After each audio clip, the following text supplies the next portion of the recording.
So anyway, that was when I went and told the Fontanian guards about my suspicions. After an investigation and a chase, they finally apprehended them and sent them on their way. Well, guess they're headed exactly where they should be. Thanks. Based on your recollections just now, I was completely focused on those smugglers at the time, so I wasn't really paying attention to other passersby. Yeah, Kenichi, you did great! in other words, the person who brought the gun here, the one who lost it, has no connection to the smugglers whatsoever. They were working entirely on their own. Oh dear, oh dear! Sounds like Mr. Kakuku wants to chime in? He said this elusive individual's actions are positively mystifying. It's a good observation, I quite agree. However, we still know next to nothing about the person. Perhaps we should start by focusing on the lost item itself.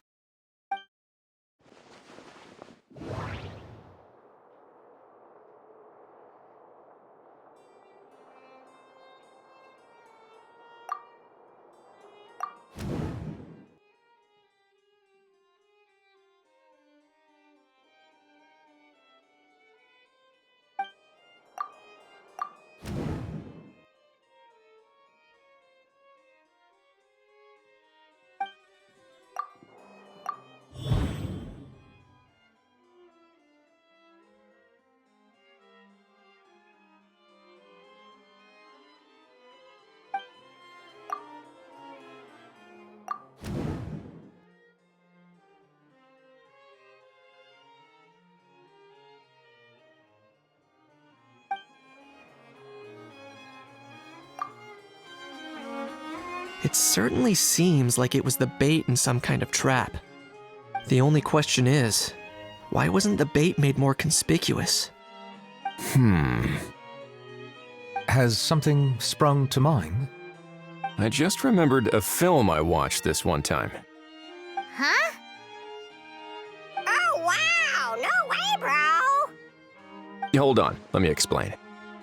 Just now, the traveler speculated that this box might have been placed there on purpose, as if the intention was for someone to come pick it up.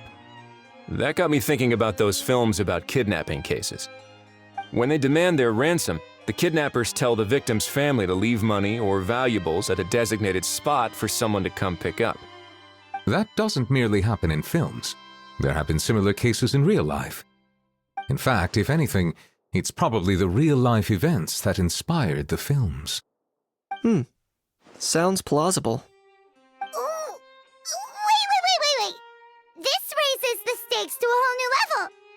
If the gun really was some kind of ransom, then since we took the box, the kidnappers never got their payment, so does that mean they executed the hostage? I agree. I don't believe we have a kidnapping on our hands. Selling off stolen goods is extra work that most kidnappers would want to avoid. Unless they're after something very specific, they tend to just ask for cash. Could we be dealing with a kidnapper who's dead set on getting their hands on an ancient dragon handgun? It's not impossible, but the likelihood is very slim. We can discount that possibility for now. And speaking of selling stolen goods, don't you think this looks more like a transaction?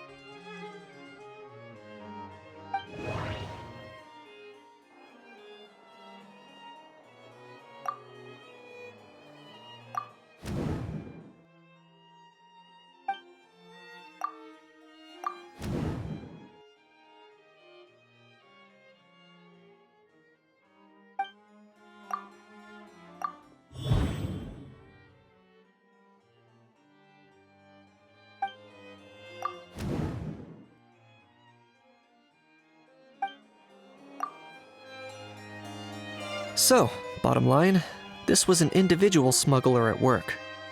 Exactly. And it was the location itself that caused the deal to fall through. The last thing they would have expected was for a quiet beach to turn into a bustling film convention overnight. Not only is the area now packed with tourists, but the Spina di Rosula have a presence there. I'll bet that both parties were completely caught off guard. That sounds like a plausible theory, but how do we verify it? Looks like your people better start rolling up their sleeves. How so? Easy. Just follow the usual procedure by putting up a lost and found notice. The more routine we make it seem, the more likely the suspect will come forward to claim it. Even if they send a proxy, we're liable to get our hands on new leads.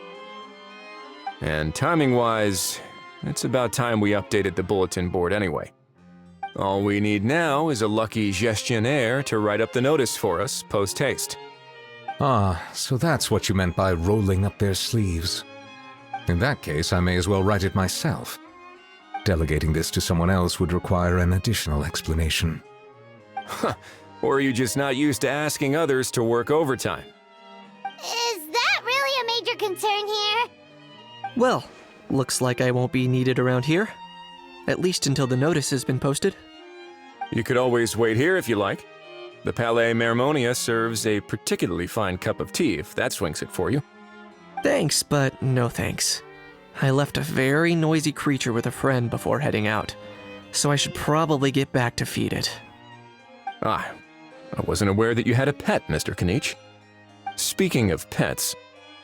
Get out of here! Out of here! Yep, that's the plan.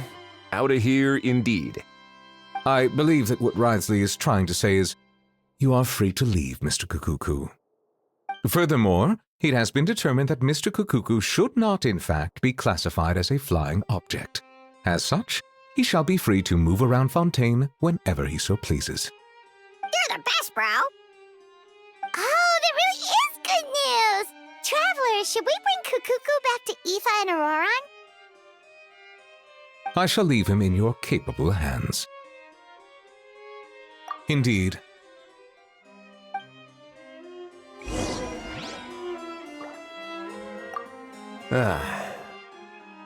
You know, all this has made me realize that I'd quite like to have a pet. If that proves inconvenient within the fortress of Meropide, perhaps you should consider finding a place in the court of Fontaine. That actually sounds like a good idea. In the past, I always dismissed the idea of buying a property in the city. The prophecy about the floods meant it never seemed like a worthwhile investment. But now... This might be a good time for you to re-examine the documents I gave you regarding your title as Duke. Huh? Citizens with honorary titles are eligible for certain benefits when purchasing property in the court of Fontaine. Really? How about this? You read through your documents from start to finish, while I write up the lost and found notice.